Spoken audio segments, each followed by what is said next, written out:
అందరికీ నమస్కారం. మీడియా మిత్రులకి స్వాగతం.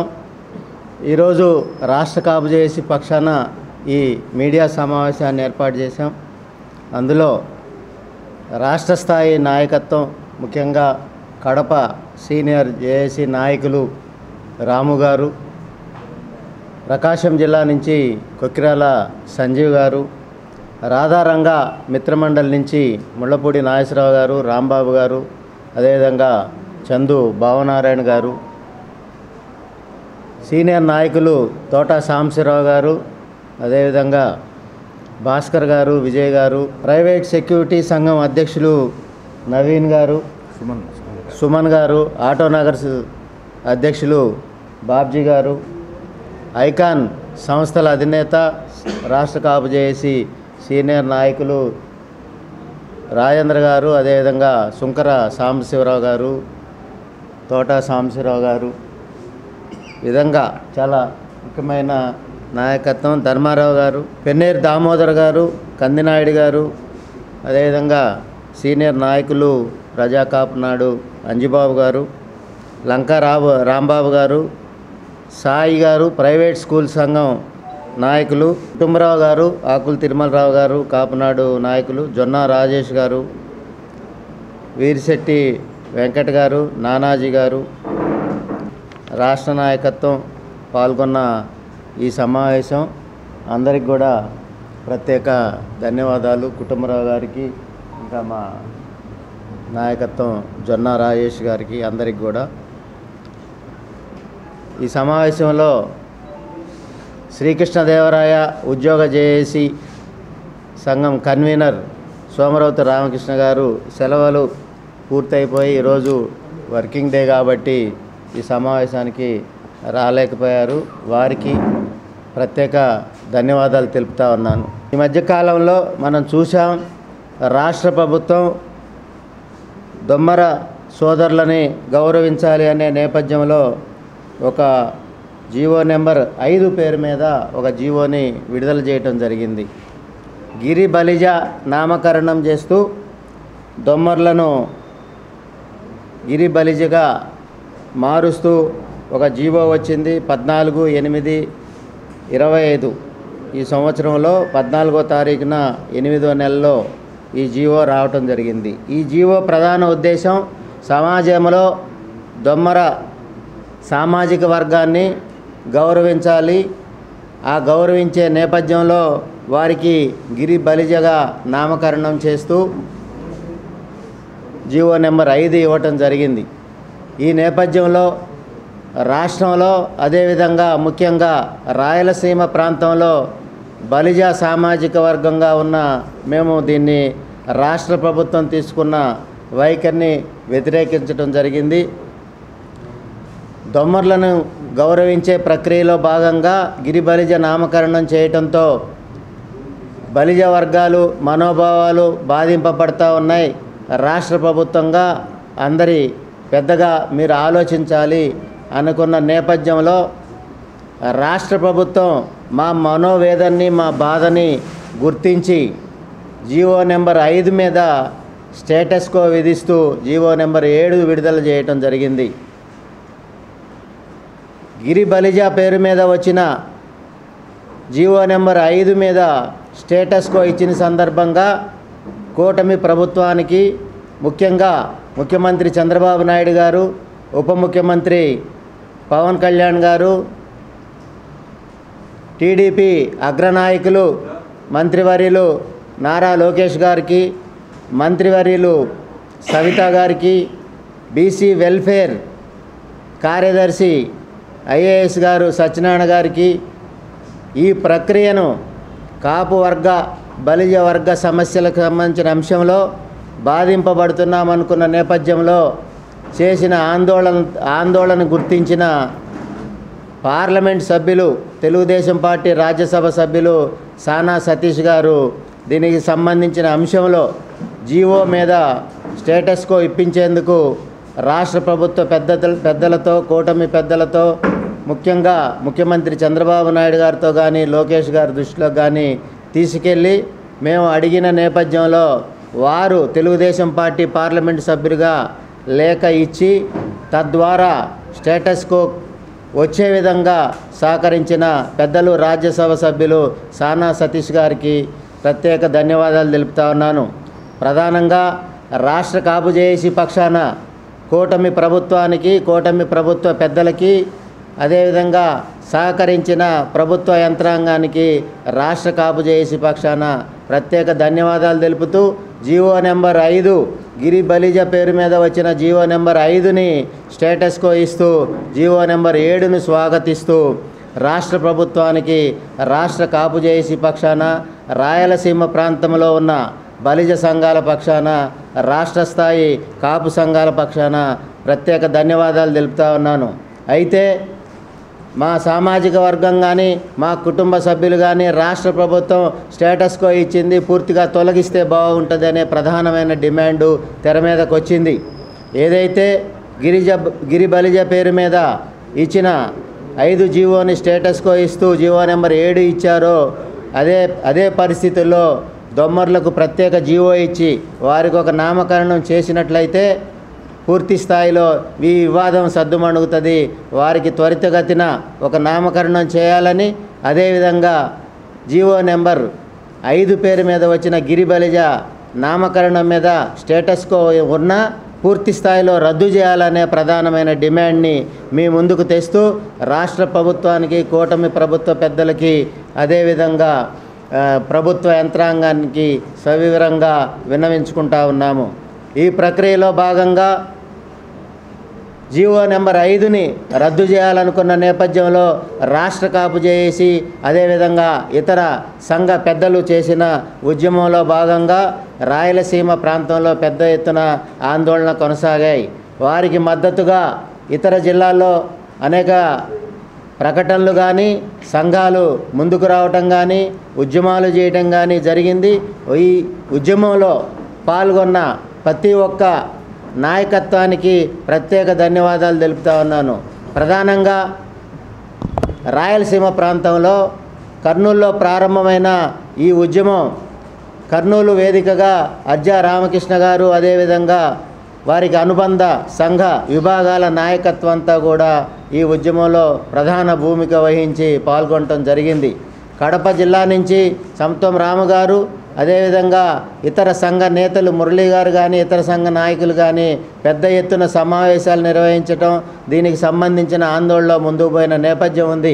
అనంతపురంలో పెద్ద స్థాయిలో దాదాపుగా 350 మంది పెద్ద స్థాయి నాయకత్వం, అనేక సంఘాలుగా ఉన్న బలిజ సంఘ నాయకత్వం అంతా కూడా రాష్ట్ర కాపు జేఏసీ కొనసాగించిన ఉద్యమంలో పాల్గొనటం, సమావేశాల్లో పాల్గొనటం, ఈ కార్యక్రమాలన్నింటినీ కూడా విజయవంతం చేసిన ఘనత అనంతపురం బలిజ సంఘాలకు కూడా తగ్గుతుంది.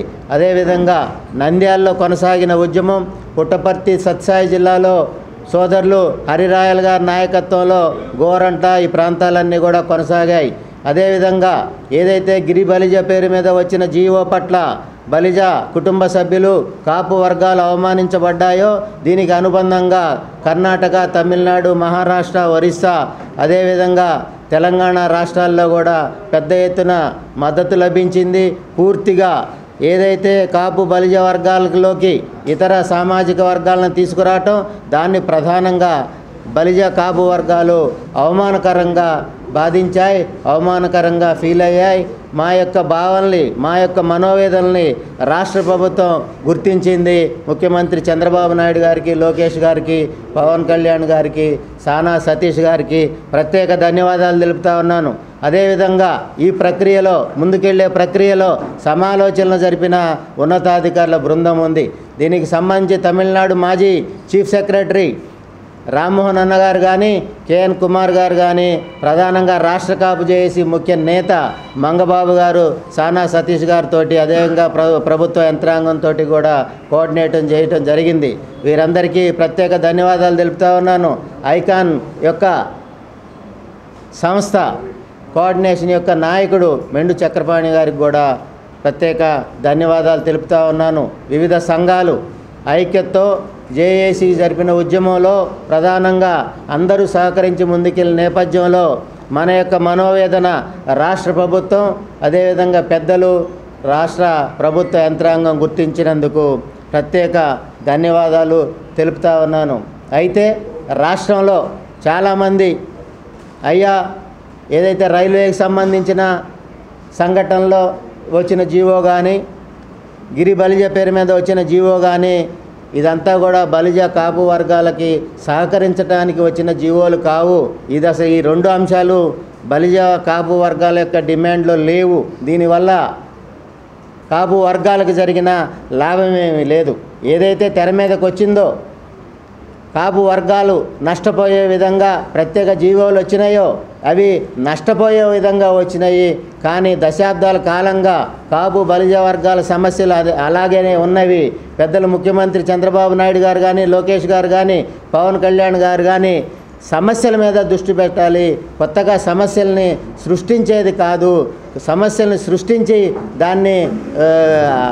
దాని యొక్క నిర్మూలనకు చేస్తున్నామనే ప్రక్రియ సామాజిక వర్గంగా కాపు బలిజ వర్గాలకి ఉపయోగపడే అంశం కాదనేది మా యొక్క ఆవేదన. రాష్ట్ర ప్రభుత్వం ఆలోచించాలి. పెద్దలు చంద్రబాబు నాయుడు గారు మా యొక్క బాధల్ని, మా వర్గ కష్టాలని గుర్తించాలి, సమస్యల్ని తీర్చాలి. ఏదైతే రాష్ట్రంలో ఆంధ్రప్రదేశ్లో కూటమి ప్రభుత్వంగా అధికారంలో ఉందో ఆ రోజు పెద్దలు పవన్ కళ్యాణ్ గారు కాపు సామాజిక వర్గం పెద్దన్న పాత్ర పోషించాలన్నారు. పెద్దన్న పాత్ర పోషించాం. తద్వారా ఎస్సీ, ఎస్టీ, బీసీ, మైనార్టీ వర్గాలను కలుపుకుని అధికారంలో తెచ్చాం. ఈరోజు రాష్ట్రంలో కూటమి ప్రభుత్వం అధికారంలో ఉంది. తద్వారా కేంద్రంలో బీజేపీ ప్రభుత్వం అధికారంలో ఉంది. మొత్తం కష్టం కాపు బలిజ వర్గాల కష్టంతో అధికారంలోకి వచ్చిన కూటమి ప్రభుత్వం తప్పనిసరిగా దశాబ్దాల నుంచి పెండింగ్లో ఉన్న సమస్యల్ని రాష్ట్ర ప్రభుత్వం గుర్తించాలని పెద్దలు ముఖ్యమంత్రి చంద్రబాబు నాయుడు గారిని ఈ సందర్భంగా కోరుకుంటా ఉన్నాను. ప్రధానంగా బీసీ రిజర్వేషన్కి సంబంధించిన అంశం కేంద్రంలో ఉందా, కోర్టులో పెండింగ్లో ఉందా అనేది మీరు ఆలోచించాలి. కోర్టులో పెండింగ్లో ఉన్న ఈడబ్ల్యూఎస్కు సంబంధించిన అంశం, అదేవిధంగా కేంద్రంలో పెండింగ్లో ఉన్న బీసీ రిజర్వేషన్ అంశం ఏది సానుకూలంగా ఉంది? అసలు ఈ అంశంలో బీసీ రిజర్వేషన్కి సంబంధించిన అంశంలో కానీ, ఈడబ్ల్యూఎస్కి సంబంధించిన 5% రిజర్వేషన్కి సంబంధించిన అంశంలో కానీ రాష్ట్ర ప్రభుత్వం ఒక ప్రకటన చేయాలని రాష్ట్ర ముఖ్యమంత్రి చంద్రబాబు నాయుడు గారిని విన్నవించుకుంటా ఉన్నాను. రాష్ట్రంలో కాపు వర్గ బలిజ వర్గ సమస్యలు అదే విధంగా ఉన్నాయి. వాటిని తీర్చాలని కోరుతా ఉన్నాను. ప్రధానంగా బీసీ రిజర్వేషన్ అంశం, అదేవిధంగా కాపు కార్పొరేషన్కి సంబంధించి నిధులకు సంబంధించిన అంశం. ప్రతి సంవత్సరం 3,000 కోట్ల రూపాయల నిధులు బీసీ కార్పొరేషన్కి ఇస్తానన్నారు. కాపు కార్పొరేషన్కి ఇస్తా అన్నారు. ఈ రోజు దాకా అమలుకు నోచుకోలేదు. గతంలో విదేశీ విద్య అన్నారు, అది ప్రారంభం కాలేదు. ఏదైతే కాపు కార్పొరేషన్ ద్వారా కాపుల వెల్ఫేర్ కోసం, బలిజ వర్గాల సంక్షేమం కోసం పాటుపడతామని కాపు కార్పొరేషన్ పెట్టారో దాన్ని ముందుకు తీసుకెళ్లాల్సిన బాధ్యత రాష్ట్ర ప్రభుత్వం మీద ఉందని, వాటిని కొనసాగించాలని కోరుతా ఉన్నాను. గతంలో ఇచ్చిన హామీ మేరకు నియోజకవర్గ జిల్లా స్థాయిలో కాపు భవనాలకు స్థలాలు కేటాయించి కాపు భవనాలు పూర్తి చేస్తా ఉన్నారు. గతంలో భవనాలకి స్థలం కేటాయించిన వాటిల్లో ప్రారంభానికి నోచుకోలేదు. అదేవిధంగా అక్కడక్కడ కట్టిన వాటికి పూర్తిగా ప్రారంభానికి నోచుకోలేదు. వాటిని పూర్తి చేయాలని చెప్పి ఈ మధ్యకాలంలో ముఖ్యమంత్రి చంద్రబాబు నాయుడు గారు కలెక్టర్ల కాన్ఫరెన్స్లో రివ్యూలో చర్చించినట్టుగా చూసాం. వాళ్ళకి ఏదైతే ప్రభుత్వ యంత్రాంగానికి, జిల్లా రాష్ట్ర స్థాయి యంత్రాంగానికి కాపు భవనాలని పూర్తి చేయాలని రాష్ట్ర ప్రభుత్వం పూర్తి స్థాయి ఆదేశాలు ఇవ్వాలని ముఖ్యమంత్రి చంద్రబాబు నాయుడు గారిని కోరుతా ఉన్నాను. ప్రధానంగా జనాభా దామాషా ప్రకారం ఎన్నికల ముందు ఇచ్చిన హామీ మేరకు రాయలసీమ ప్రాంతంలో కానీ, ఇతర ప్రాంతాల్లో కానీ కాపు వర్గాలకి, బలిజ వర్గాలకి దామాషా ప్రకారం ఎన్నికల్లో సీట్లు ఇచ్చిన పరిస్థితి లేదు. పూర్తి స్థాయిలో బలిజలకి అసలు ఎక్కడా కూడా అసెంబ్లీలో లేదా పార్లమెంటు స్థానాల్లో ఎక్కడా కూడా అసెంబ్లీ స్థానాలు ఇచ్చిన పరిస్థితి లేదు. వీటిని పూర్తి చేసుకోవడానికి రాష్ట్ర ప్రభుత్వంలో కూటమి ప్రభుత్వం వచ్చిన తర్వాత దామాషా ప్రకారం పదవులు ఇస్తా ఉన్నారు. ఈరోజు నామినేటెడ్ పదవుల్లో జనాభా దామాషా ప్రకారం నామమాత్రంగా కూడా కాపు వర్గాలకు స్థానం లేదు. ఎక్కడన్నా ఇచ్చినా కూడా డైరెక్టర్లకే పరిమితం చేస్తూ ఉన్నారు. విజయవాడ వేదికగా కనకదుర్గ అమ్మవారికి ఏదైతే జనాభా దామాషా ప్రకారం అధికంగా ఉన్న కాపు వర్గాలకి కనకదుర్గ అమ్మవారి టెంపుల్ యొక్క చైర్మన్ పదవి కాపు వర్గంగా మేము ఆశించాం. అదేవిధంగా విజయవాడ, కృష్ణా, గుంటూరు జిల్లాల్లో దామాషా ప్రకారం మా ఓట్లు మా సీట్లు అనే ప్రక్రియలో భాగంగా ఎక్కడ కాపులకి సీట్లు ఇచ్చిన పరిస్థితి లేదు. కాబట్టి విజయవాడ, గుంటూరు వేదికగా కాపు కార్పొరేషన్ యొక్క చైర్మన్లను ఆశించాం. కనకదుర్గ అమ్మవారి యొక్క ఆశీస్సులతో అమ్మవారి యొక్క టెంపుల్ యొక్క చైర్మన్ పదవిని ఆశించాం.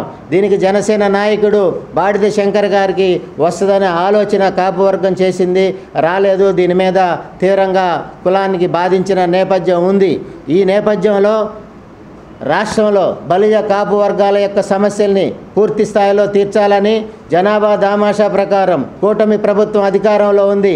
3 పార్టీల్లో రాజకీయ పార్టీల్లో కాపులకు అవకాశం ఇవ్వాలి, బలిజ వర్గాలకు అవకాశం ఇవ్వాలి.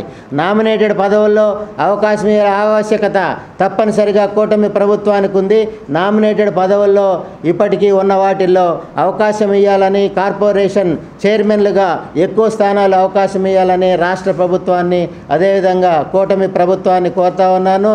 మా యొక్క సమస్యల్ని ఆలోచించి పూర్తి చేయాల్సిందిగా పెద్దలు ముఖ్యమంత్రి చంద్రబాబు నాయుడు గారిని, అదేవిధంగా జనసేన అధినేత పవన్ కళ్యాణ్ గారిని, బీజేపీ నాయకత్వాన్ని, అధినేత నారా లోకేష్ గారిని కోరుతా ఉన్నాను. మొత్తంగా జీవో నెంబర్ 5 మీద స్టేటస్ కో ఇప్పించిన పెద్దలు సానా సతీష్ గారికి, అదేవిధంగా సహకరించి ముందుకెళ్ళిన ఐఏఎస్ బృందానికి, పెద్దలు మంగబాబు గారికి ప్రత్యేక ధన్యవాదాలు తెలుపుతా ఉన్నాను. Thank you.